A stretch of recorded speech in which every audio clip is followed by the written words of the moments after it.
There we go. Hello, everyone. Welcome to another Mental Health Monday here on Even Tacos Fall Apart. I am very, very glad to have you here. Darian, I see you in the chat. Thank you for being here. Appreciate you. If you have any questions tonight, feel free to ask them while we are here in live. Kindred Soul, thank you for being here. Oh, good. I won't miss this one. Nope, you are right on time, right on time.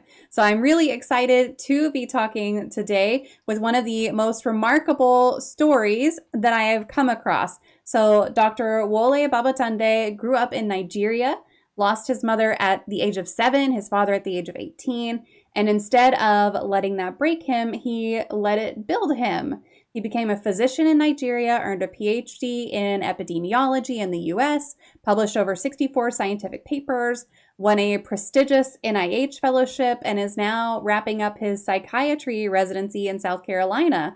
He's also the author of a new book called Adapt and Advance, which lays out the framework that we're going to talk about tonight for turning your deepest trials into a platform for transformation. So, Dr. Babatunde, thank you so much for being here. Welcome, welcome, welcome to the show. Thank you so much for having me, Moma. I'm really excited to be here. I've been looking forward to this, and I'm really, really happy to be here tonight to share my story. And hopefully, a few other people can find some inspiration from what I say tonight. Yeah, that's what we're here for. Well, if you guys are looking to connect with Wole, here are some links for you. So, website, Facebook, YouTube, Instagram, LinkedIn. I'm posting those to the chat right now. Feel free to click through to those, check out all of his pages, and if you do go through and you connect with him, make sure that you do a couple of things. As a favor to me, make sure you like a post, make sure you comment on a post, and make sure you retweet or the equivalent on a post. And that way, your algorithm will know that you are actually interested in his content and it'll start showing up on your feed a little bit better. So, always, always, always engagement is key there. Well, our topic tonight is the MAP LAMP framework, which is a practical guide to rising again. And also, we're here to talk about your story, Wole, the journey of purpose and pain and possibility that you've been through. So before we get into really all of that, I would love to know just in general what made you become interested in specializing in mental health. Thank you so much for asking, Moma. Mental health, for me, one big thing about mental health generally, is almost always for us, most of the disorders we have in mental health have stressors of life as Mm-hmm. one of the precipitating factors. So we call them precipitating factors. Some of them are things that lead, to people having like depression, which I'm sure most of us are familiar with, anxiety disorders, major depressive disorder, even schizophrenia and many other mental health issues. Almost always, most of our patients always have one big stressor going on in their world at the time Mm, when they have it. And having been through big stressors in my own life growing up, like you just mentioned, the loss of my mother at the age of 7, of my father at the age of 13, having been through those big stressors in my life, and of course, many other stresses have come on top of it. Apart from that, I always say, whenever I have the opportunity to talk about this, like I wished that I could say it was just the loss of my mom and the loss of my dad that were the big stressors I had in my life. Of course, life happens to us all the time, and you don't know what's going to be the next one. But I say all this to say that I got interested in mental health because having been through those stressors and been through some very dark period of my life. mm, Though not clinically diagnosed, but there were seasons when I felt very down, depressed. There were seasons when, looking back now, I actually met criteria for major depressive disorder, though not like I went to a doctor and they made the diagnosis at that time. So all of this pointed to the fact that my experience will be best or will best serve the world or my patients in that space mm, where I can listen to people, I can empathize with them, occasionally share my story when it's appropriate, though not always, just to be able to listen and to be able to like connect with people on that level, like I've been there too, or I've had very tough experiences, not just with mouth, but you know, right from my heart of hearts. So that's why I decided like psychiatry would be the best place for me to be, a place or a subspecialty of medicine where the stressors of life seem to have the greatest impact on the disorders that people have. So that was my main reason that I went into mental health. And I've been in it for like 5 years now, and I'm really glad that I did. And I've seen uh, my level of listening, my level of empathy, my level of thoughts always come true based on the foundation of my own story that I had. It's interesting hearing you talk about, your story led you to this, but then the fact that you don't really get a chance to share your story with everyone that you treat, because it's truly like whenever you're a therapist and you're talking to a therapist, they're not there to share their story with their patients. Now, I know that it helps connect with people, and I know that there can be instances where sharing a piece of your story might be helpful, like you were saying, but you're not really there to share your why with them. You're there to understand them and really kind of do what you can to help them. Do you ever find yourself wishing that you could just lay out your whole story to some of your patients? Definitely yes, but of course, like you said, it's not about me, it's about them. Yeah. So, and at times they ask questions too, at times patients can feel, and at times they get curious and they ask me questions like, you know, have you ever been through something like this before? Or, Mm, uh, doctor, do you have a kid? They ask questions at yeah. times, but professionally I have to redirect like we are not here to talk about me. Hmm. uh, I'm here to understand you better, I'm here to help. um, but whenever appropriate, occasionally you could answer the questions either directly or at times indirectly, like, okay, I've been through things but we are here to focus more on you, not on me. Yeah. um, just to make them feel hard and that you're really willing to connect with them. But there's been very rare instances I can count on my fingertips, maybe one, two, or three, where I had to share specific stories about my life when I feel it's therapeutic and it's Yeah. going to be helpful. So that's the difference. Is this story or talking about myself, if it's going to be therapeutic for the patient, then it's good. Hmm. But in most instances, it will not be. So most instances, no, I Yeah. won't go into my own stories. But very, very occasionally, I will ask the patient, is it okay if I self-disclose because I feel this might be therapeutic for you? And if the patient say yes, then I Hmm. could self-disclose one or two things. But again, I'm not sure I can count two or three times in the Yeah. last five Yeah. years. It's very, very rare to have those situations. But in those situations too, it could be helpful for those very few people, to hear some of those stories. And I've had to cry with a few patients in the past. Uh, you know, I'm also human, so hearing some of Yeah. those stories can be very destabilizing. Again, I can count on my fingertips when that ever happened. So it's possible, at times you wish you could say more, but not within the clinical setting. Yeah. Yeah. But you can connect at a very deep level without self-disclosing. Yeah, absolutely. My therapist used to, well, my favorite therapist, she used to get on to me. She would call me out for it because I'd be like, "How are you doing?" And she'd be like, "Nope, nope, nope. We're not doing it. We're here for you. You're not gonna spend the whole session trying to find out how I'm doing." Uh, Yeah. but I mean, sometimes you gotta try every now and then. Mhm, mhm, Uh, mhm, mhm, Well, we are mhm. here to get your story, and that's really what we're going to dig into. But one more kind of get to know you question: do you have a favorite movie or one you think more folks should take the time to watch? So I'm not a movie person. Uh, self-disclosure. I don't watch a lot of movies, although one thing I've been doing for some years now is just to connect more with my family. Is we try to watch one movie once every Sunday afternoon together Oh, as a family.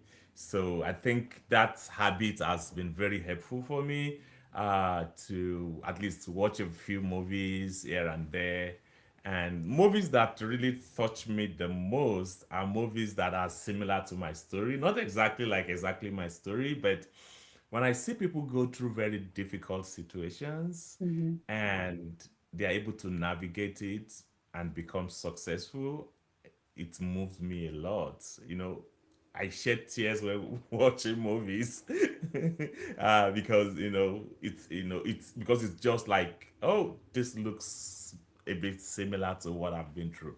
So I say all that to say that the one movie that I watched that really touched me, so I've watched it like again and again, maybe 4 or 5 times. My kids are like, Dad, stop watching this movie. Is In Pursuit of Happiness.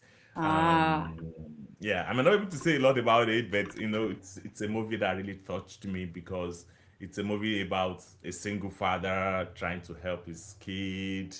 Went through a lot of challenging period, but it all ended well. So it's just like similar to, not exactly similar to mine, but relatively similar in terms of going through very difficult situations and coming out of it on the other side uh good. So that's my reasoning for having that. I have a few of them, yeah. but I might not remember the names, but that's the one I can remember on top of my head now. Yeah. Our family has movies that they'll put on just over and over and over, and we were just talking about my oldest.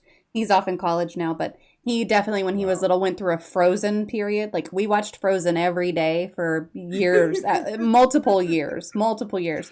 And so I had a Oh, movie like that when I was a kid. My movie was The Labyrinth, and I watched it over and over, and now my kids watch it too. So it's like wow. sometimes there's just something about a movie that'll grab you, That and touches you, yep, catches your and just attention so not much. let you go. Yep, 100%. So take us back to Nigeria. What was life like growing up, and how did losing both of your parents at such a young age, especially, shape who you are today? Ah, that's a tough one. So, the earliest memories I have about my parents were loving, nice, they weren't like rich. I would call them, I would use the American word, maybe they were more middle class. Mm-hmm. But at least they were okay, relatively. My dad was a pharmacist in Nigeria. My mom was a nurse. So, and for both of them in their immediate families, they were like the first. For my dad, he was the first person who went to college in the extended family. Also for my mom too, yes, the first who like rose up to the point of going to a nursing school and stuff like that. So they were like, happily married, life was good. I remember in those days, things have changed a lot back in Nigeria now. In those days when you finish in college, you get a loan to buy a brand new car, 504 Peugeot. I don't know if you ever had that name before. And then for my mom, as a nurse, was a Volkswagen. So they were doing Volkswagen car at that time. And so they both had brand new cars at that level of their lives. So just to say that they were relatively okay, we were cool, Mm-hmm. living a good life, and things were going well. Um, and until they were kind of like both breadwinners in their extended family. So I remember growing up with people, other, extended family living with us. Uh, like some from my father's family, some from my mother's family, and no, everything was going okay until boom, she was about to have her fourth baby. She was heavily pregnant. That's what I could remember. And we went to school one day. They came to grab us from school, and they didn't take us home. We were just traveling right away from school, to our city to get her buried. Oh, I was wow. too young. Nobody explained anything to me. I was just picking pieces of whatever was happening. I knew people were crying, people were feeling sad. So it wasn't too difficult for me to make, though I was 7, it wasn't too hard for me to know what happened, Mm-hmm. Um, and so that was it. And so everything changed after that time. So we were home for a few days to a week. Then we traveled back to where we were living, about 4 hours drive, and everything changed. Everything changed. The atmosphere in the home changed completely. My dad was completely shattered. Um, Story had it that, so at that point my mom was working with the government as a nurse, kind of like working in a government hospital. My dad used to work in the government hospital as a pharmacist too, but at that point he started his own business. He owned his own small, this is not common in the US. In Nigeria, most in the US, you you have big chains like CVS, you have all of that. We don't have big chains like that in Mm-hmm. Nigeria. At that time, I don't know if we have it now, but I doubt it. So pharmacists in Nigeria just owned by, like, you have like a store, kind of like a single store that belongs to you. Mm-hmm. So he started his pharmaceutical store at that point. So story had it that while he was trying to get his pharmaceutical store running well, you know, my mom kind of was like the strong pillar behind him. She still had her own government job and all of that. The business was going well, but at the same time, he needed that support of, Yeah. somebody with that regular income and all of that. So it was really, really a tough season for him, financially, emotionally. I saw some of the notes he wrote later, years later after he died. It was a very difficult season for him. More of the notes he wrote.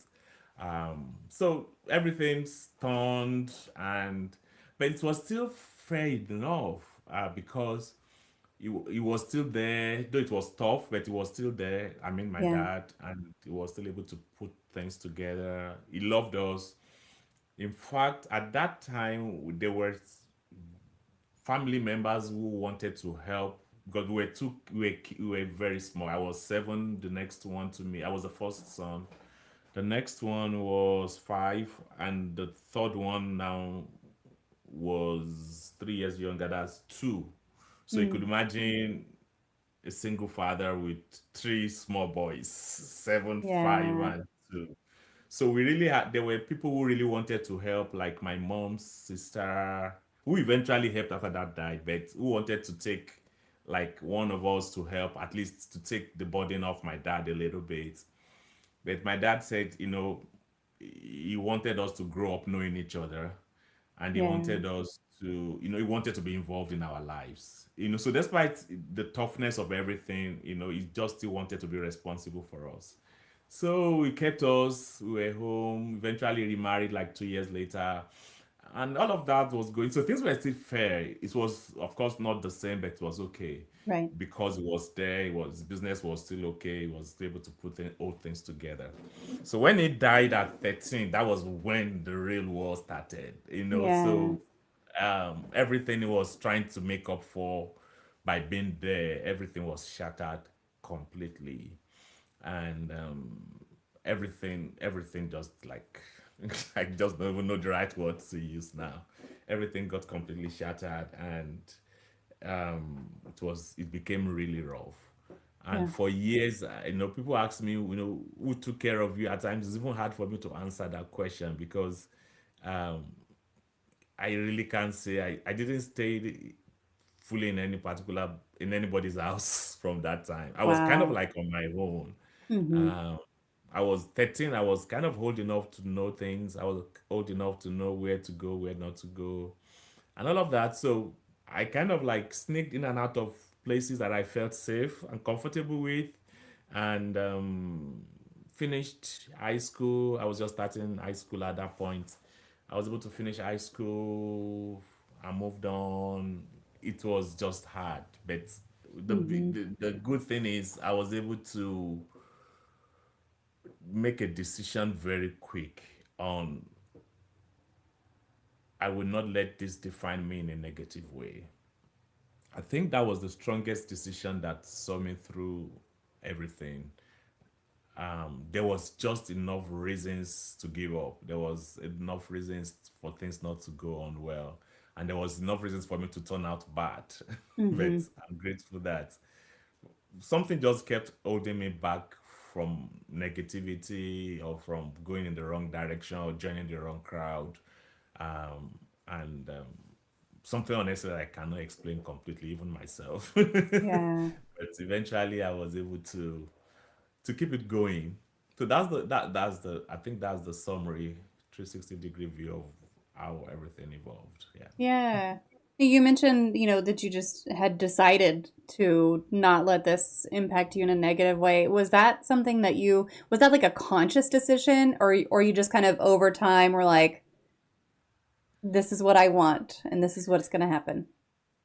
Yeah, I would say it started slowly, but the biggest decision, the most defining moment of my life was when I was in medical school in my fourth year. So, but that of course that wasn't when it started. It started slowly. So I had a few Yeah. people that were interested in me. So in my book I talked about alliance formation. That's where I talked about recognizing people that can help you achieve your dreams and help you achieve your vision. Um, I was able to, and there's a book I read, of course, much later, called The Law of Recognition, recognizing people. I think one of the skills I had very quickly was I was able to recognize those that had my genuine interest. And I also was able to recognize people who really didn't care about me. So I think that recognition was very, very helpful for me, very, very early. Like one of my dad's friends who was a doctor, and he reached out to me immediately. Everything happened. He would write letters to me. Then I was living in school. He would write letters to me like he was writing letters to his friends. I wish I still have some of those letters that I don't. Life has happened. There's so many things I wished I had access to that I Yeah. don't longer have access to. Even pictures and so many things. He would write letters to me regularly. I would reply him. He would reply me. He was like, should it? So I think my first words of determination came from his letters. Like he told me, he was the one who first told me like their dad wanted to be a doctor, he couldn't be, became a pharmacist. He had a dream that one of his children would be a doctor. So he kind of like sold that dream to me a little Yeah. bit, so like everything that I would need to be a doctor, he would try his best to make sure that he provides it. Not that we had everything, of course, at that time, but he just wished he could do something. Hmm. So those forms of reassurances were very, very positive for me. And it made me make up my mind like, I'm going to give this my best chance to be at least a doctor. Uh, with my life or at least be a blessing to other people as much as I can. So I think that was the beginning of it. Um, then it slowly evolved. I had a few family members that were also interested in my progress, and I had these aunts my uncle's wife. She was the closest to my mother. So, in fact, story had it that my father met my mother through her.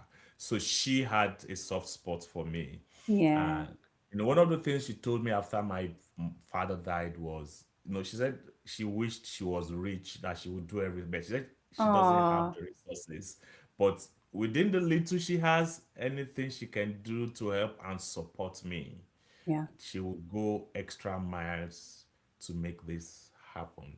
So little support like that, that's friends, my mom's, kind of my mom's friend, but an uncle's wife. So all of those supports were very, very strong. So I moved more towards those people that I felt were extremely interested in me, and they felt they had something at stake, to the memory of the dead. Yeah. So I think that was very helpful. So all of those words kept encouraging me during difficult seasons, during difficult times. But the biggest one was when I was in medical school, like at the age of 20-ish. That was when I started reading one book every week. And that was when I started reading the stories of successful people, that went through difficult situations, and that was what sealed it. I knew my story cannot be defined in a negative way. Yeah. Are you still a big reader? Do you still read a book a week Yes, or yeah, I still do that. I still do that. But now I listen. Then I was like reading real books. There was no yes. Amazon or Audible at that time. Yeah. Or maybe if there was, I don't even know. But then I used to like buy real books, real Mm-hmm. books. Yeah. Um, then I even had a library, whenever I read the books, I put on the shelf. I encourage other people to come get the books and also read, kind of like my personal library uh, at that time. So it was the biggest thing that I believe helped me the most, and it's still helping me now, even to navigate life. But now I listen. I don't like. Okay, I buy books. I still buy books. If I really want to write things, I like writing in the books. So if I Yeah. really want to write inside a book, I buy the hard copy and also buy the audible. So when I'm listening and I really feel like writing my thoughts inside the book, I could follow into the book. But overall, now I still do one book every week. I'm on Wow. maybe number 20 already for this year. So, Oh my gosh. but it's uh, listening. I listen. yeah. Even my commute to work is about 7 hours a week. That's enough for one book. That's a So book right there. I Yeah. listen. Yes, I listen. Even in the office when I'm busy, like attesting notes and all of that for my patients, when Mm-hmm. I'm done with the rounds in the morning, I make sure something is playing. Yeah, yeah. I Yeah. like that. I just got into audiobooks. I made it a goal last year to actually listen to 12 audiobooks because I'm a big reader. I read all the time. And That's good. I read physical books, I read books on my Kindle, I have an e-reader. But I had never really gotten into audiobooks. That was more my sister's thing. She loves audiobooks and she's loved them since you had to get the cassettes on tape, where it was like you go to the Wow. library and it looks like a book because it's like 8 cassettes on tape, Wow. which And is listen. fantastic. Yes. So I mean, she grew up just listening to them that way, and I just never really got into it. But last year I started listening to some books, and I definitely listened to more than 12. And this year I'm off to a good That's start great. with it too. So I am now in the audiobook category. I still That's good. read. I That's still good. read on my Kindle, and I still read physical books too. But Yeah, yeah. yeah, That's what I recommend. Like I have two boys. That's what I recommend. I make sure they read one book every month. Though they do yeah, audio, they listen to it too. So I think that's just fair. One a week might be too much, especially if you are not into it a yes, lot before. So I normally recommend one a month to people generally, yeah, like as a starting point, and find books that resonates well, or books that you know helps that moves you forward, whatever it is. yeah, Everybody's yeah, different. yeah. Well, I would love to talk about the framework, the MAP LAMP framework. So, what does that stand for, and how did you develop this framework? Okay, so I've always wanted to write my story. I call it it's kind of like a storybook. This is the book Adapt and Advance. Um, So I felt 2020, this 26, 2020, it was published May last year. It will be 1 year next month. I felt 2025 is a good time because I was completing residency.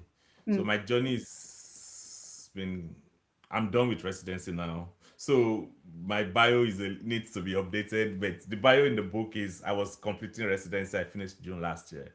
So I've actually been an attending for almost a year now. So I wanted, congratulations. thank you so much. So I wanted the book to be out with the end of residency, which was June last year. It was published May last year.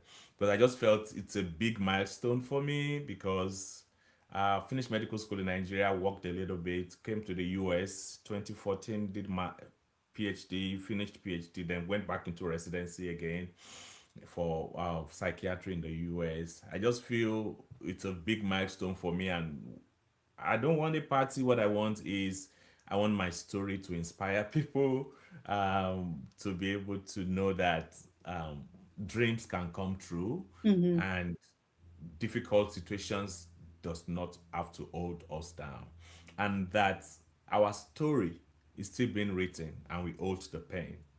And whenever I say this now, I see it can go both ways. I've said so that some of my patients before, and they felt, okay, I hold the pen, I'm going to kill myself.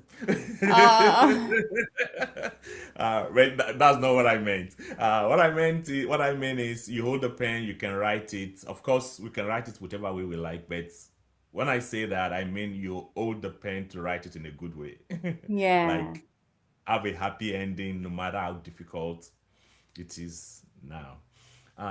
So the main thing about map lamp is, so when I was writing the book, so I wrote bits and pieces for a few years, but I did the main writing over a very short time, um, like over 1 month, like the main Wow. core. Yeah. So I joined, I paid for this selfpublishing.com, and one of the mentorship they gave us is people get stuck in writing books forever and they don't finish it. And so their whole strategy is fine, you might have little draft here and there or thoughts in your mind. Just write it out, spit it out in 1 month. Very, very rough draft. Then come back and refine it. So at least that way you know you are done with the big skeleton of what you Yeah. want to write. And you can now use the next 3, 4, 5 months to put flesh on it. So that's what I did. I wrote it within a month, which was November to December 2024. And then after that, I built the flesh for another 3, 4 months, and then we got it published.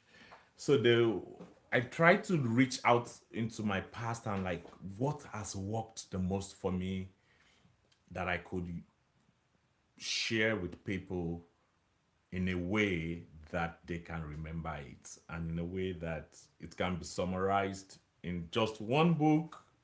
And that's how I came up with the map lamp.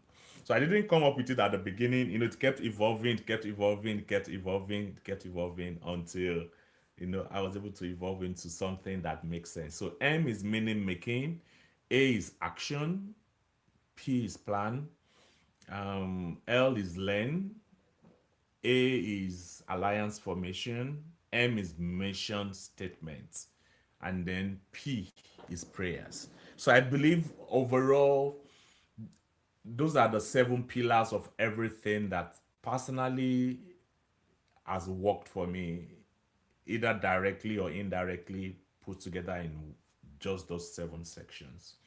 And for M, meaning making, I started the book by focusing, um, by drawing from the book of Viktor Frankl. I don't know if you've read his book before.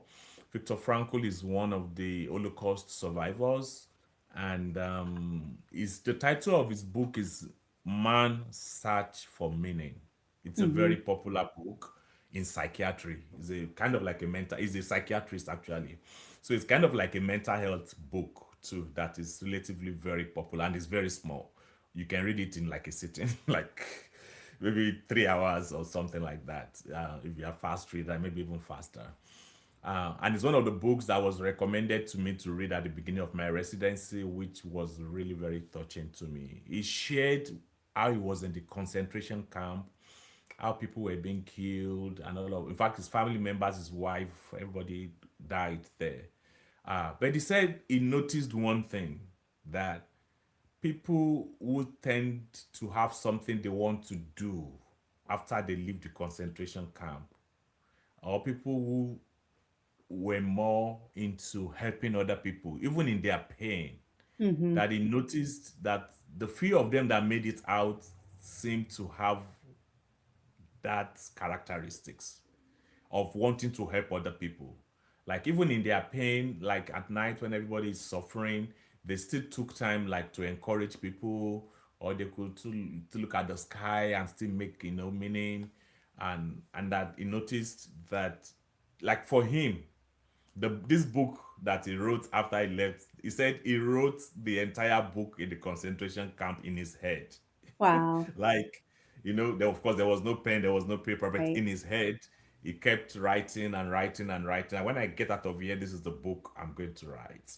And so that's one thing. So for him, one way to make meaning, number one way to make meaning is, doing something bigger than you and being of help to other people. That's number one.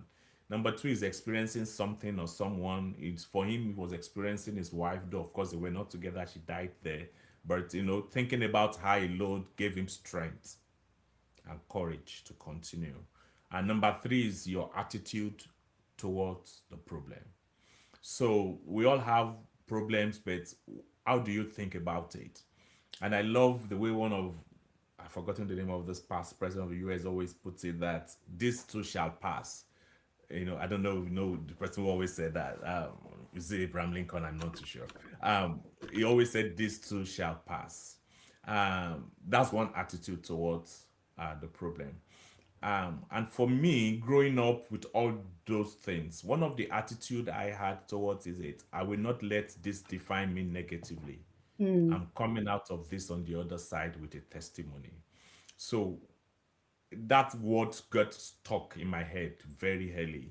Like, I won't let the loss of my parents define me negatively. Everything I am born to be, I'm going to be it irrespective of the rough start that I had in life.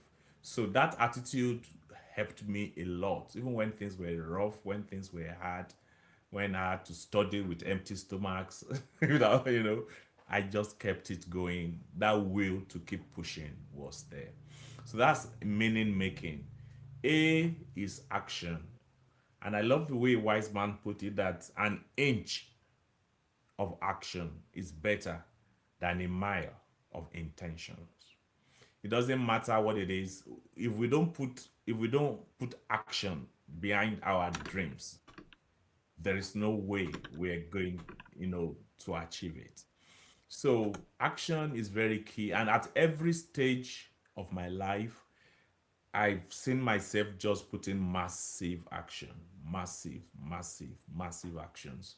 Um, there's nothing I was able to achieve at different phases that I did not have to intentionally put in quality action. More recently is residency finishing, and even now I'm working as on my job.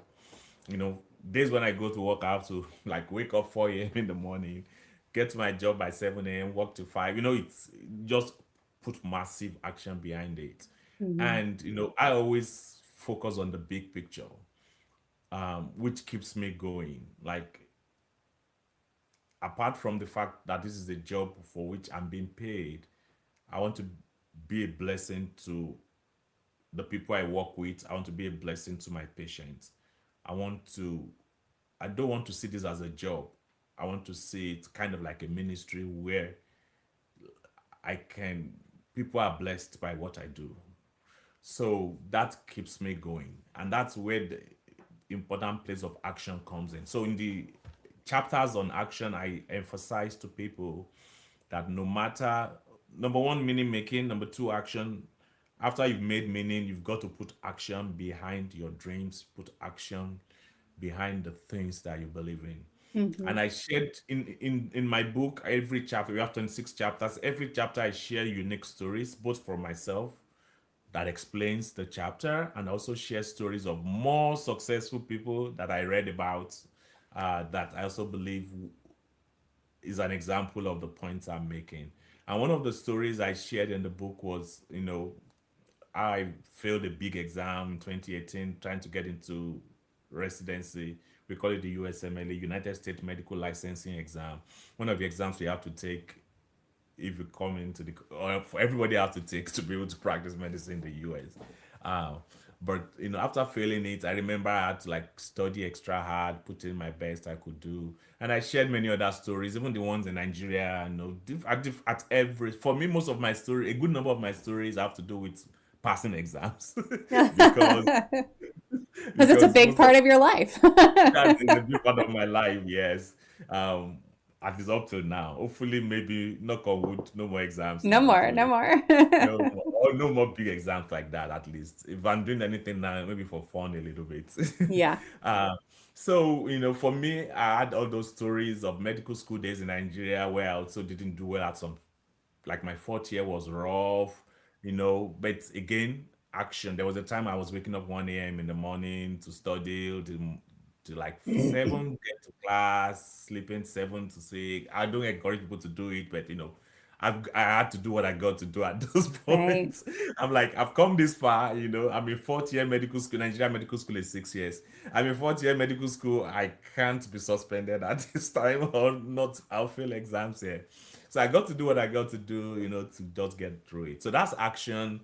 But of course, I had other stories that are not exams too, that I've just got to put action behind things, including, talking to my wife. That was, of course, asking her out is an action I had to take at some point of my life and all Yep. of that. Yeah. So that's action. Then P is planning, and I use the COPS model, which is capture, clarify, organize, P, prioritize, and then simplify. Um, it's just a model that helps to plan. I talked about how I use sticky notes a lot. Even now, if you come to my office, you see sticky notes everywhere. I capture, Same. I, I capture ideas a lot. Like, you know, at times my brain is just moving, capture this, and there's just not enough time to do all of this. So I just at times I just write things on sticky notes, put it there, put it there, put it there. Then later that's capturing. Then later I clarify, I put them together.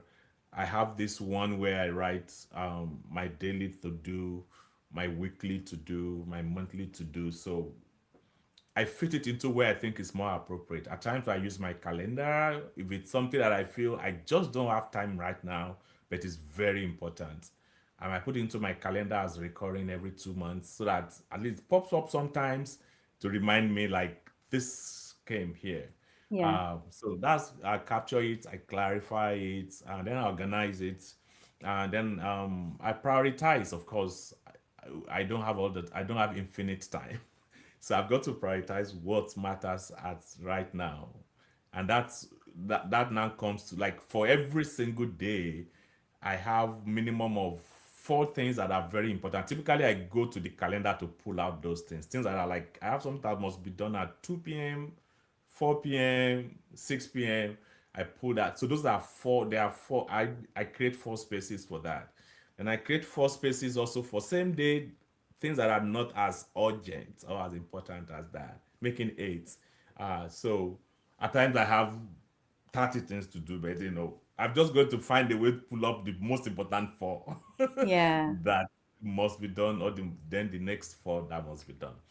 And that's prioritizing. And then the last one is eventually we have to find a way of keeping things simple, Hmm. especially for the long term. Like, okay, I try to exercise every morning. I try to read book every day. I have a zillion and one things. I do the map lamp, a little bit of map lamp every single morning when I wake up.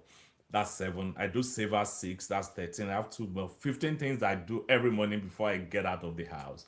So I've got to find a way to just simplify it so that it's it's not a burden, but it comes simply. And part of it is just at times I made a list and just check and go. Yeah. So eventually for things that are important that we need to keep doing again and again, we've got to find a way to make it simple. So that's planning. Learning, I already talked about that. For me, it's just one book every week. And I encourage everybody listening to this at least one book a month. Or for some of us, we are I also respect the fact that we are different. For some people, books is okay. For some people, it might be podcast. Hmm. For some, even watching movies might be learning for you, or maybe watching National Geographic or whatever, whatever it is that works for you. Just make sure you're learning that is helping you to go forward. Then A is alliance formation. You can do life alone. Um, you need other people around you. For me, my closest is my wife, my kids. But of course, life is bigger than that too. So I've got to incorporate other close relationships into my life. And growing up, you know, I had recognized people that were helpful and also recognized people that were not helpful. At times, it's good to know both, so Yeah. that you know where to put more of your energy. Then M is mission statement. I love this a lot because I believe everybody should have a mission statement. It can be as simple as I want to be a good spouse, or I want to be a good whatever is whatever is important to you. But mine is a little bit complicated. is to fulfill God's purpose and be the best version of myself as I move from one level of good success and good value to a greater level of good success and good value part time, and to contribute positively to the life of everybody on my path. So, which means one, I want to be the best version of myself. That's the first section. The second section of it is move from one level of success and value to a greater, meaning I have to just keep moving forward at every stage of my Yeah. life. And then the third order is that in all of it, I want to be a blessing to other people. It's not about me alone. It's about, whatever it is I have, I want it to flow out of me to bless other people around me. So that's the three categories of, or the three sections of my missions. I want everybody to have one. It doesn't have to be as complex as mine. And then finally is prayers. Typically for me, I know everybody is not necessarily religious, but it doesn't matter. I believe in prayers. I'm a Christian, but I also believe in prayer mental equivalent. Like, if you are not, even if you are not religious or not a Christian, prayer is more of you believing in something that you want and going for it. Because at the end of the day, my own simple way of defining prayers is fixing my eyes on what I want, and not just hoping that it comes to pass. I've got to put action behind it too to make it to come to pass. So, uh, and fix my mind on it that I want this to happen. So I believe everybody can do that irrespective of your faith. You can commit to what you want to be, fix it before you, and go for it. I hope I've not rambled for too long on this No, topic. that's great. I mean, each of those is a very complex, step to this framework. So I'm glad that you were able to kind of break it down for us a little bit. I think that's helpful. You mentioned prayers, and I know that a lot of people hear prayer or faith or that kind of thing, and then they hear science, and they're like, those don't really go together. So how do you hold both of those together, and especially in a clinical setting? How do you hold both of those together? Yeah, so kind of like what we talked about earlier about self-disclosure to patient. Hmm. Also, faith is also something I don't talk a lot about at my job.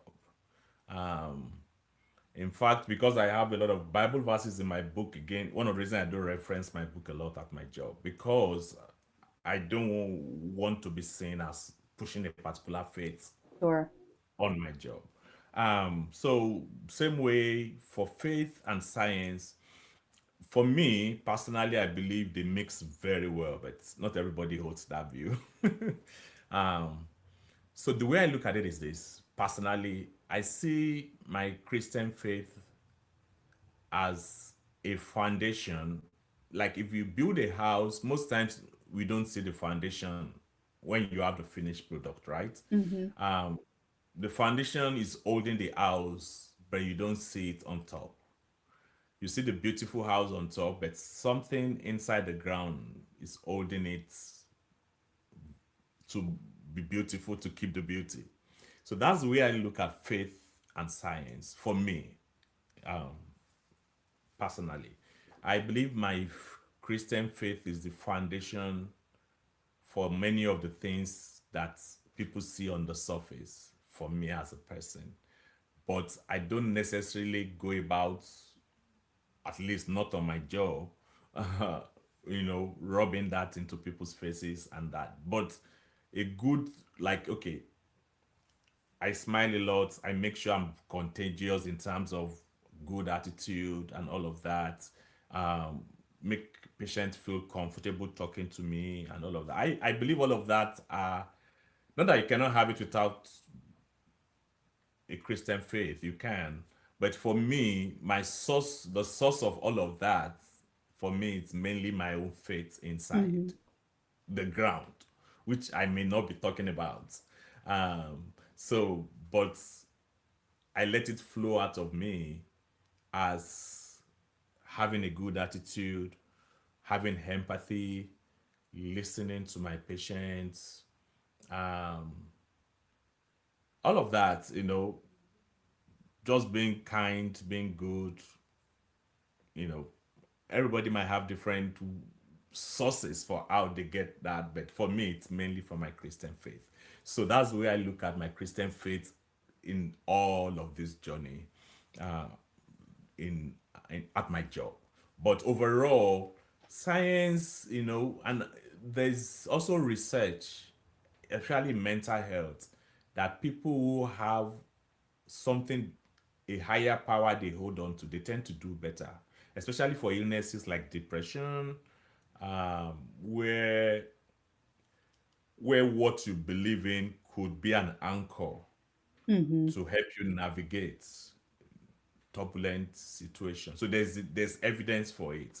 Although there's also research that it could be counterproductive for some people, especially when you come to things like schizophrenia, where specific content of a religious faith can become like a delusion Mm, that people hold on to. So I always tell people it could go both ways. So faith has could have advantage when it comes to things like depression, anxiety. When you are well grounded and you have a strong belief system in a higher power than you, it might be easy to navigate things like depression because you believe God is going to come through for you. It's everything's going to be all right, and all of those things people say based on faith. So those might be helpful generally. So overall, for research purposes, it's good that your faith can be helpful in that realm. But at the same time, your faith might be a problem for people who have mind altering disorders, mm-hmm. whereby what is acceptable in your faith, you might take it too far, Yeah. you know, and and you will not know that you've taken it too far, unfortunately. I Fine, mean, people that, it could be hard to decide whenever someone's gone from just having faith into a delusion is without hard. a specific mental disorder. Like at what point have Is you hard. crossed that line? It's Yes. really hard to say, okay, you've Most gone too times, far. most times it's people around you that will be able to tell you. Yeah. And if you do, even these people of the same faith will be able to tell that no, this is getting too far. But unfortunately, you will not know. Right? And which makes some of those disorders very challenging. Hmm. I deal with people like that, and it can be very painful. Yeah. Um, the challenge is we we have to rely on family members, close friends, and even at the healing phase, I always tell patients, because of this, you've got to rely on family members and friends at this point, because whenever things are not going well, you might not know that you are crossing again into a dangerous realm. But at least your family members, hopefully, who are okay, can tell that this is not looking good any longer. Yeah. So in that case, faith might be counterproductive. But overall, um, for the things like depression, for things like anxiety, being in the faith might be helpful to anchor your belief system on something bigger than you that you believe will come true for you. Or even for meaning making. Like in my book, apart from the Viktor Frankl three models, I put my own number four, meaning making. Like I make meaning from the Bible too. So at Hmm. times when you read a Bible verse, that tells you, like for me, I believe a lot in Romans 8:20, that all things work together for good to them that love God. So something like that might keep you grounded, that even if it's not good, it's working for my good. So stuff like that can keep you grounded in the midst of very tough situations. For me, they were very helpful. Things like that were very helpful growing up. That I know everything is going to turn for good no matter how it looks at this moment. So that might be helpful for going through stress, going through anxiety, going through depression. They might be very, very, very helpful. So I believe one way or the other, they help each other. But at the same time, we should not be ignorant of the fact that at times too, um, faith might be counterproductive when there's a mind altering disorder, when the Yeah. mind is not at its best. Yeah. I've always And we viewed all need, faith. yeah. I've always viewed faith as a like it's faith is fine, whatever you believe in is fine, as long as it's helpful to you, as long as Hmm. you're getting something good out of it and it's not harmful to other people. Like that's the as long as you're getting something good and you're not putting something bad out there, you believe what you want to believe, and then I don't see anything wrong with that. Yeah, that's one great way to look at Yeah. it. Yeah. So, what are the most common mental traps that people fall into after a major setback or a major loss, and how do you break out of them? I think the easiest trap I noticed, which I almost fell into multiple times, is the trap of giving up. It's just so Mm-hmm. easy to give up.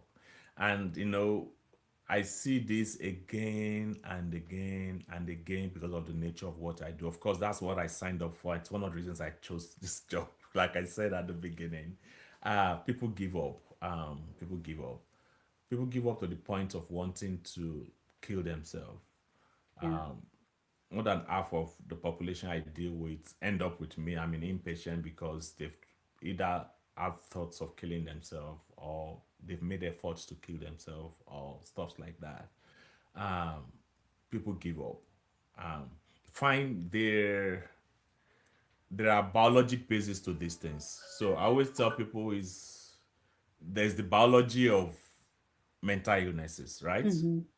Which is at times some substances in our body like serotonin, dopamine, all of that, they might just be imbalance and they might cause some of these illnesses like Mm-hmm. depression. But at the same time, too, there's the stressor aspect, which is you're going through this stress and you have maybe possibility of having the chemical imbalance in the body, and they all come together and they lead to the disorder. Mm-hmm. So I would think the biggest trap people should watch out for is giving up. Don't give up. Um, and it's easier said than done because when people go through things, in that moment, of everything just being thrown at you from the right, from the left. At times people are just forced to feel like I have no more power. Yeah. I just can't, I don't have the strength. I no longer have the strength to carry Mm-hmm. on. And I get it. I remember when I was growing up, there were days I would lock myself up in the room, close the door, and I would cry. And like it's I wished my parents could just come back and help, Yeah. But of course, I knew they cannot. Mm-hmm. They are dead. But I can imagine, you know, 1,001 stresses people go through that pushes people to that point of not of wanting to give up. So I would say one way not to give up for me that worked the most for me growing up is, again, like I said again and again, focus on the big picture. Mm. Understand that this is rough, this is tough, this season is hard right now. But in the big scheme of things, for me, then I always ask myself, now I'm 17 or maybe 18, 19 at that time, or 20. Let's assume I was able to finish medical school then and live a relatively good life. In the next 20 years, will I be proud of the decisions I'm making now? Mm-hmm. Or even in the next 30 or 40 years, let's assume I was able to have a good, successful career, able to like put some assets together, be a little bit rich, or whatever, Not saying that all of that will come to pass necessarily, but let's assume it can. If the decision I'm taking right now, will I be proud of it? Mm-hmm. Or if I killed myself now, Yeah. will I be able to get to that future? But again, the other part of it is, what if I don't kill myself and things continue to get bad? So people at times are just torn in between very difficult circumstances and Mm-hmm. situations. But one thing I would say, using myself as an example, is you can move on. Don't give up. And I will still use the story of my pain. That you hold the pen and you can write a good story for your life, no matter what it is that you are going through right now. So don't fall into the trap of giving up. And for me, one of the things that's helped the most, like I mentioned again and again and again, is I've read so many books, so many biographies, and I've seen people with more difficult, in quotes, because every situation is unique. So don't let me use that Yeah. word. But I've seen people with very difficult situations, maybe not Mm-hmm. necessarily more or less, but very difficult situations, still able to make something out of their lives because they persisted. So all of those stories just keep jumping at me every time I want to give up. They keep coming, they keep coming, they keep coming. And even till now, those stories help me through circumstances when I have, things, unexpected things happen to me. One of the first things I look for a story. I like that. I know I look for a story of Anthony Robbins. He's one of those that I think inspired me a lot more recently, going through a lot in his childhood as a teenager. I remember him saying he lived in maybe 7 or 6 households growing up. In terms of, he didn't even know who his father or mother were. In like, there was so much like dysfunction in the family. You know, lived with this person, lived with this person, lived with this person. But today he's a billionaire, and he's doing great. So that's one story. So is even till now his story inspires me. Mm-hmm. Joyce Meyer is another person whose story inspires me a lot. She went through a lot of sexual abuse by her own biological father. Mm. Uh, you know, I remember she was saying she could count maybe not less than 300 times that the father had sex with her as a Oh, wow. teenager. So you can imagine what kind of messed up life she. But today I think she's in her 70s now. She said whenever she looks back at it now, she's happily married now. And I think she has 4 kids. They're all grown with grandkids. She said she has shared this story again and again all over the world to bless many people.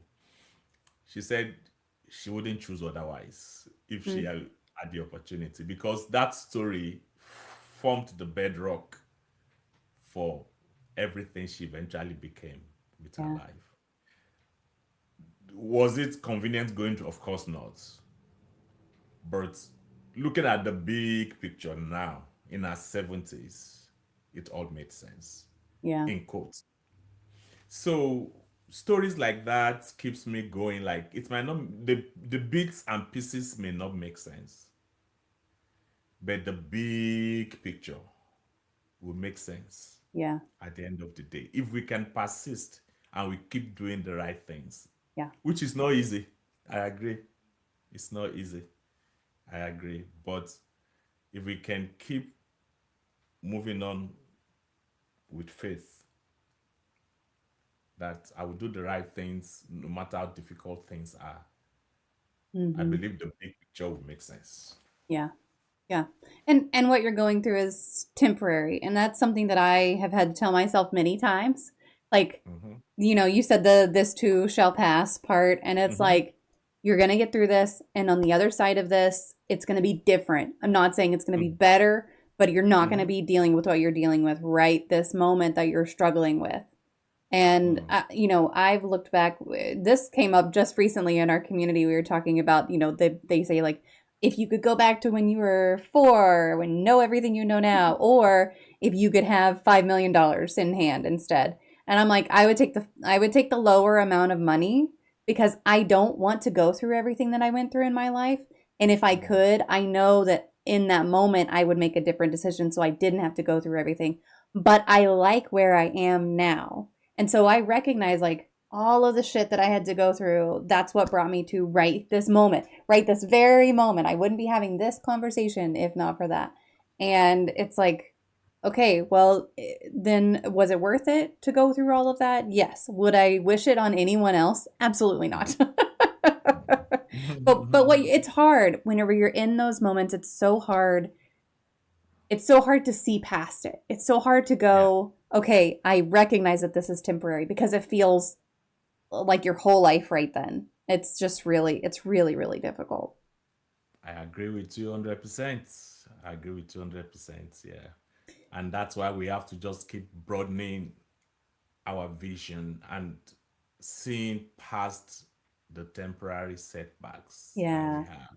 Let's not get into that trap of give up because of just this one, two, or even three, or even 10 things that is going on right now. Right. Rather, understand that there's a bigger picture which would make more sense if we are able to navigate and cross through the season.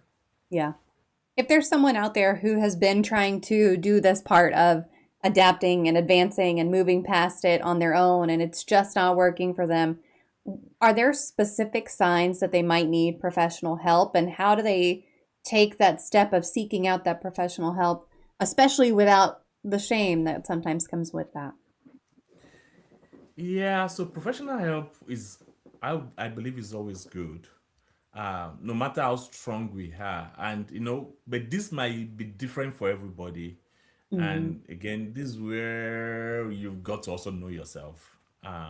Some, if for some people, therapy, it's great professional help.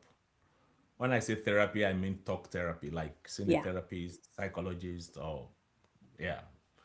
For some people, medication is very important, depending on what exactly the details of what you are dealing with is.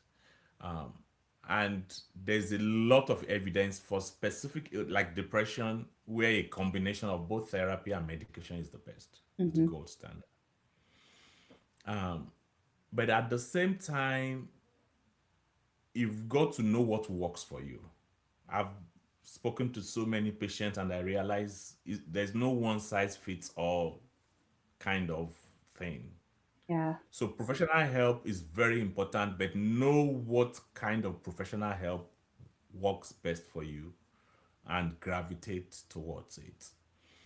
Even therapies, even among different therapists, you might work, some people's work might just be better for you than others. Not because Hmm. they are not good, but all they are better than each other. It's just a question of, is it a good fit Yeah. for me? So some therapists might not be a good fit for you. Even some doctors may honestly be a good fit for you. So you need to, there's a little bit of some nuance there that you've got to like understand it. And again, one thing I don't want people to, you have you have some power in your hand to use for your own good. So for one of the power is select the right team of people that can Hmm. work for you for your mental health professionally. So I would say overall, everybody should seek some sort of professional help, but understand how much of professional help that you need. For me, this is me. You don't have to do what I do.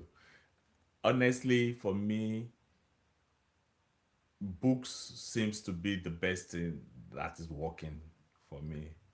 I've had situations where I'm like, how stories work a lot for me. Like story, it's easier for me when I read stories to Hmm. keep me going. But of course, maybe the level of what I'm dealing with is just what stories can handle right now. If I'm dealing with something that I think this is not cutting it or is not doing it, I need a therapist or I need to see a psychiatrist, of course, I will be very willing to do that. I have my PCP that I see for things that are physical. So, and I take Hmm. meds for things that are physical. So I'll be very happy to jump to see a professional. Yeah. But please, understand that again, it's just I keep coming back to the pen thing. You hold the pen in your hand, you can write a good story. So realize what you need to do. For example, I check my blood pressure every single morning. People say it's too much. I say I don't care. uh, I put my blood pressure machine where I have my notebook where I take notes, like my journals, like where I write like Bible verses or all the Mm-hmm. map lamp, all the things I do. They are together in the same place. So when I wake up in the morning, I check my blood pressure first, and after checking it, then I start my morning routine, including my exercise and every other thing. Why do I do that? Self disclosure, because I have high blood pressure, which is well controlled, but I want to keep an eye on it. Yeah. Life is getting good. I don't want anything to mess it up. So Yep. I want to be sure I live a good, healthy life as much as I will have the opportunity to do. I don't want to have a stroke. I don't want to have anything like that. I don't want to become a burden on anybody. So I want to live as good as I can within my power. I share that to say I don't currently have mental health struggles, but I'll be happy to share it. But the same way, if you are dealing with mental health struggles that need medications or that need therapists, same way, whatever you need to do to know where you are and to know when to seek for help. If I'm getting very high blood pressure, for example, I'll just send a message to my doctor, blah, blah, blah, Mm-hmm. and this. But I'm glad it's very good. It's so good that my doctor is asking us to even cut back or even stop some medications. I'm like, don't worry, just keep a low dose, and let's keep keeping an eye on it. So the same way, I would encourage everybody, if you need professional help for mental health, unfortunately, you might not.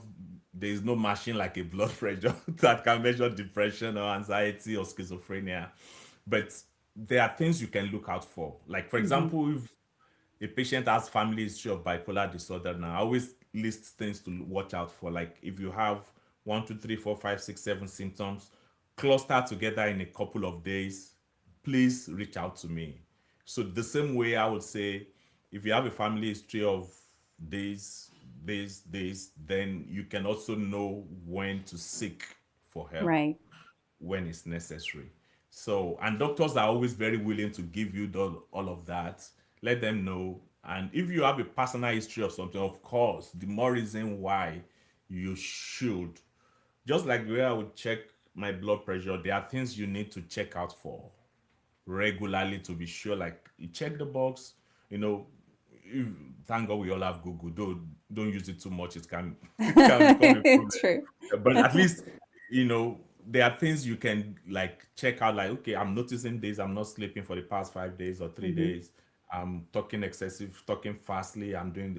We can ask for those things. And the moment you notice it, you can reach out to your doctor. Like, hey, looks like it's ramping up again, and I need some help.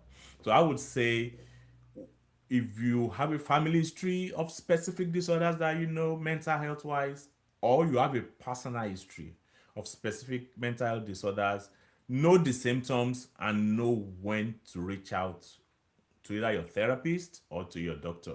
If you Yeah. have a family history or a personal history of suicide attempts, we always do safety planning. Know when to call 911, know when to call 988. It's better to end up in the emergency room and in a psych hospital than to end up dead. Yeah. So know all of that and don't see it. I always tell my patients, in as much as I want to empower you not to come back here to inpatient, I would rather you come back here than hear that you killed yourself. Yeah. So you are not bothering me coming back here to me if you need it. Yes. Of course, I wish you could manage your stress in a way that you don't have to come back here. So, but at the same time, if things get that bad, please know that you are not bothering me. I want you alive and well to be able to fulfill your purpose and be the best version of yourself. So, what I would say is know the symptoms. It's very individualistic. For some people, you might not have any big mental health, it might be physical, might be Mm-hmm. blood pressure, it might be blood sugar, it might be anything else. But take care of yourself. I think Yeah. that's just the summary of this. Know what you have and take care of yourself so that be preventative in your action so that when you need to reach out for help, reach out for help. And don't see it as a sign of weakness.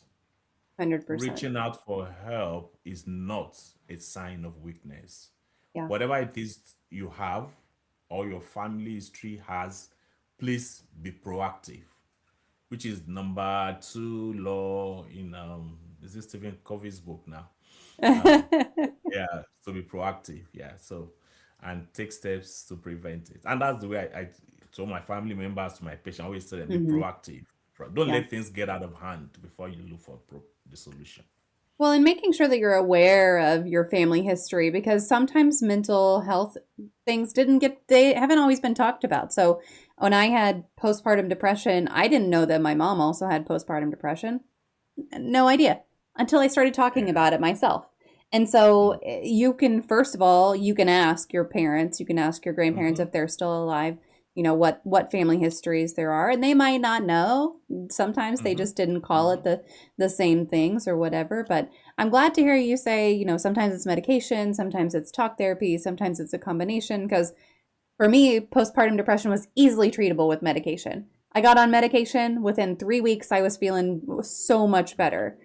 And then whenever I had a situation happen and had some things happen in my life, some of those stressors, my grandfather went missing, I was in an abusive relationship, like all these things, it was not responsive to medication but it was I really had to work through a lot with talk therapy. So it just depends, within the same person. Sometimes what worked the last time isn't going to work this time, or what works this time won't work next time. So I but you got to remember that your brain is an organ in your body. Like it's a physical thing in your body. We treat mental health like it's this entirely different thing from physical health, but it's a physical part of your body that's causing it. So Yes. you gotta Yes. just treat it like any other part of your body that needs help and go get it the help that it needs. I I Agreed. I really feel like you just got to treat it like you're talking about high blood pressure. All right, well, Mm-hmm. my brain needs a little bit of help with anxiety, so it's fine. Mm-hmm. Mm-hmm. Yeah. And thanks for sharing that. Thanks for sharing that. Yeah. Yeah, yeah, It's we just need to talk more about these things so people can yeah. understand it, take Hmm. the stigma off it as much as we can, and let people realize, like you said, the brain too is part of your body, is an organ in your body, It and is. yeah, it needs all the things. And the funny thing with the brain is, like what you said, it's at some of those things that happen to us too, that form memories, they can't be wiped off. So you've Hmm. got to just find a way to manage them. Yeah. Yeah, yeah. Yeah. So Bitemark sent a question ahead of time. She would like to know, what is your favorite poem? Favorite poem? I'm not so much of a poem person, but I think I found one that I loved a little bit, by Maya Angelou. Oh Looking at yeah. this, till I rise. And she talked about, you may talk me down in history with your twisted lies. You might kill me with this, but still, like dust, I'm going to rise again. Just like the movie I talked about, In Pursuit of Happiness, because he's talking about somebody rising from the dust. No matter what, it resonates a lot with me. So it tells me, no matter what it is, I'm going to rise again. I'm going to rise again. And I'm using that to encourage everybody listening or watching, that no matter what you're going through, you can rise again from it. Whatever rise means to you might be different for everybody. For some people, rise again might mean, you know, becoming a millionaire. For some people, rise again might just be living just one more day, happy life, whatever it is. Everybody's purpose is different and it is unique. Whatever it is, whatever rise again is to you, you can do it again. I love that poem. It's probably one of my favorite poems. It's not my top favorite poem, but I it is definitely up there in like the top 10 for sure. It's such a good one. Yeah. What is your favorite life hack? So life hack for me, when I was reading that question, one thing about hack for me is, one thing I believe has worked for me the most would be, I would say two things this time. Um, Books and music. Music, books and music. Um, but if I will pick one right now, I'll pick music because I've talked about book a lot. So this time I'll pick music. And I say that because for me, music has been very helpful. Meaning making wise. No, I did mention under meaning making that main ways that Viktor Frankl mentioned. The second one is experiencing something or someone. For me, something that I experience is music. It helps me a lot. And I have this long playlist of almost 1,000 music songs. Most of them are Nigerian music put together. Some of them are American music too. And I love the fact like I use this shuffle or like it just gets anywhere there, and I have the opportunity to just go to the next one if I don't like it. Usually, before I get to number two, three, four, five, I'll find something that speaks to me, no matter what I'm going through. Hmm. And music for me helps me; it calms me down.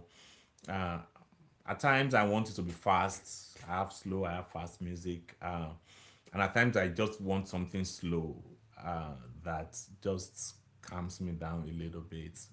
At times I want to be awake. I want something that's boom, boom, boom, wake me up.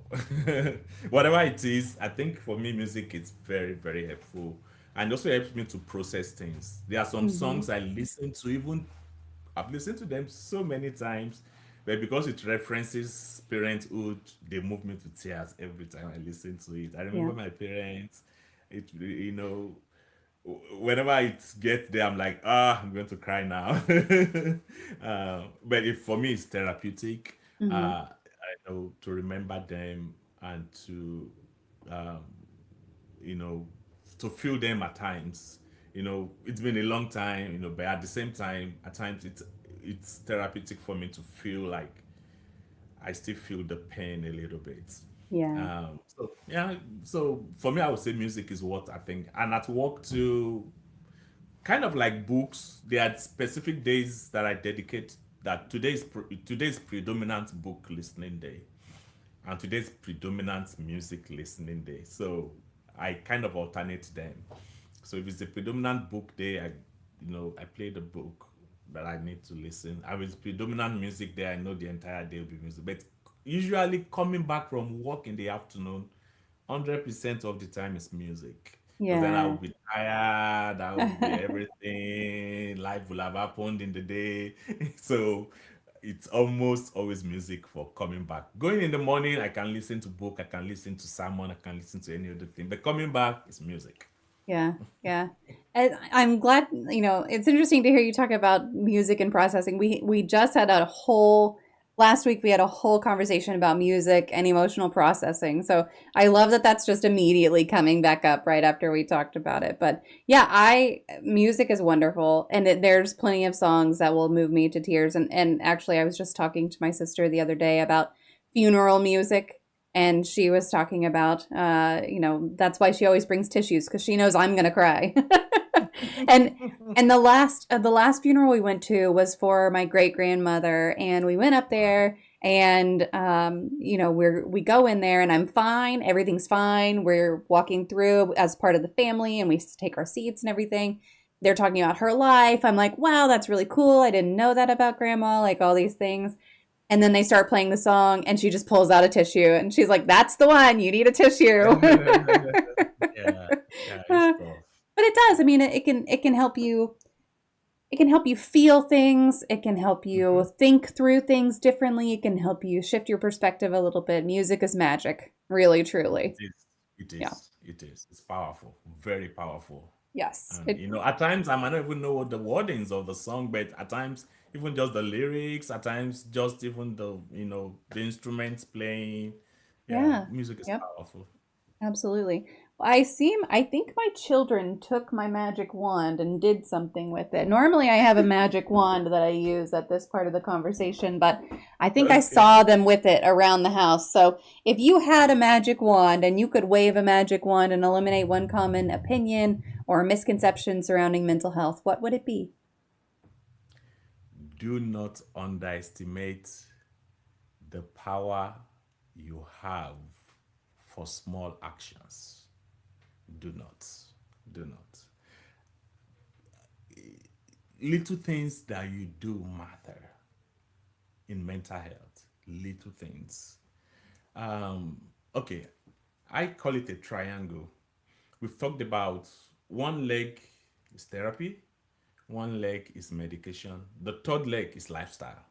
And what we mean by lifestyle is little things matter that you do.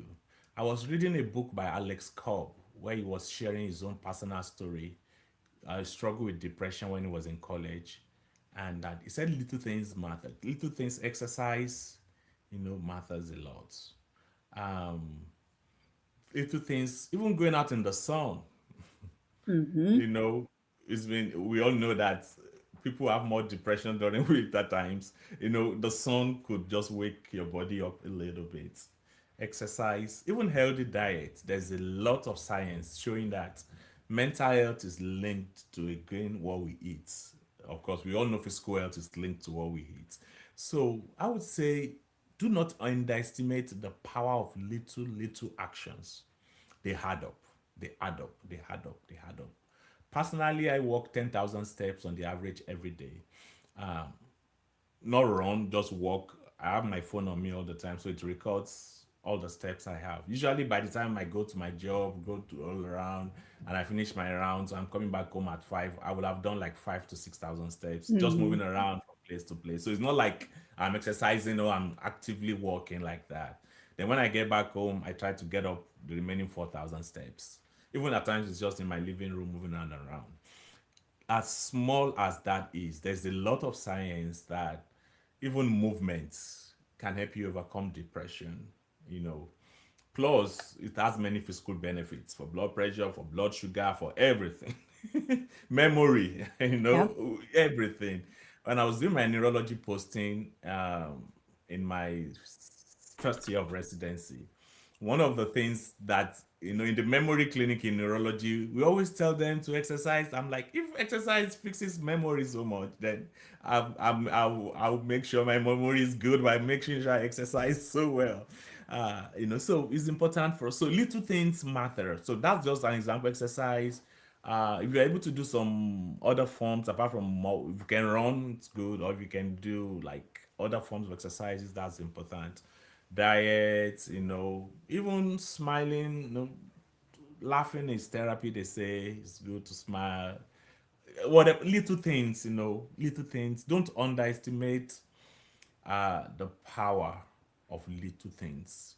And don't you might not be able to do much. You might not be able to like do that big thing, but little things you can do towards your mental health every day, please do it. Don't underestimate it.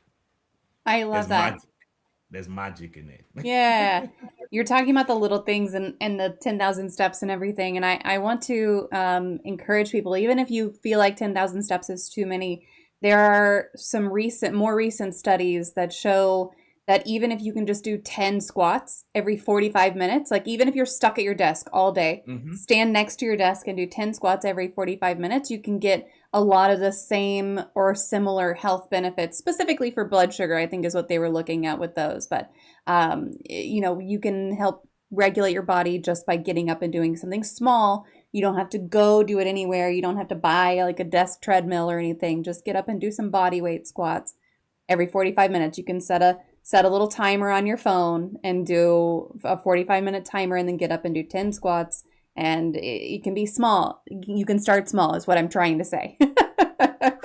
Creativity. You can be creative Yes. about it. In my office, I put my table in the center of the office. Everybody always say this is weird because I said I make the walking trail in my office. so my Yeah. so my desk is in the middle, so kind of I can move round and around. So when I'm maybe tired of just staying in one spot, I just move around the table like a number of Mm-hmm. times. Yeah. So yeah, whatever works for you.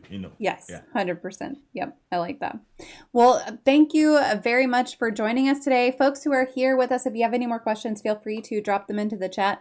I'm going to share your socials one more time with everyone. And while I'm doing that, I'm just going to open up the floor to you and anything we didn't get to talk about or any other resources you want to throw out there. I'll just give you the floor while I get these posted.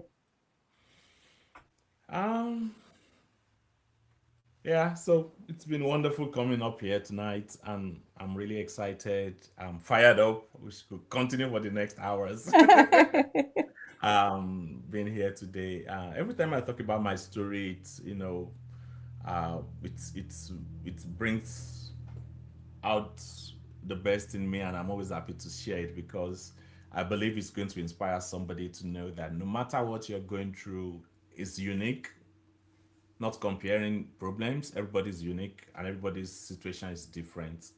But no matter what it is, you can focus on the big picture. You can make meaning. You can put action behind it, and I hope that things work out for you. And don't forget the power of little things that you can do to help your mental health. Please just do it. I love that. Well, Dr. Babatunde, thank you so much for joining. This conversation has truly been a gift. You came on here and you shared your story and your science and your soul, and I know that folks are walking away different because of it. And so just thank you for trusting us with all of that. And folks who are here, make sure you go check out his book, go check out his website. You can find all of that there and make sure that you connect. But Dr. Babatunde, thank you so much for being here. You're welcome. I am also grateful for having me, and I'm really, really happy. I really enjoyed myself. It was cool. Good, good. I'm glad. Well, folks who are here, I'm going to switch over. I will give you a puzzle to work on, so stick around for that, and then I will be right back. Don't go anywhere.